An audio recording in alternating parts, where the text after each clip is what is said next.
అనేక మంది స్నేహితులు నాకు అవసరము, అనేక మంది స్నేహితులు నాకు ఉన్నారు, వాళ్ళు నాకు చాలా సంతోషం కలుగజేస్తారు అని అనుకునే మీకు దేవుడు ఇచ్చే మేలుకరమైన జీవితం వారు ఇయ్యలేరు.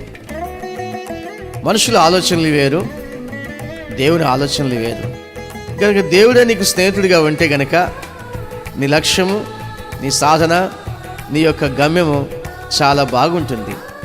నువ్వు మంచి ముగింపులోకి వెళ్తావు, చాలామందికి ఆశీర్వాదకరంగా ఉంటావు. మంచి పేరును, సౌఖ్యమును, ఆశీర్వాదమును, ఆయుస్సును దేవుడు ఇస్తాడు. ఆయన మాటల్లోనే ఆయుస్సు ఉంది, ఆయన మాటల్లో స్వస్థత ఉంది, ఆయన మాటల్లో క్షేమం ఉంది.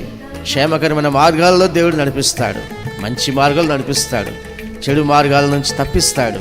గుంటలో పడకుండా కాపాడేది దేవుని వాక్యమే. జగడగలిన దొంగ ఊబి అనబడిన రకరకాలైన పరిస్థితులు లోకంలో ఉంటాయి. అలాంటి ఊబిలో నుంచి కూడా రక్షించేది దేవుని వాక్యము, దేవుడే. కనుక మనము దేవుని వాక్యానికి లోబడాలి.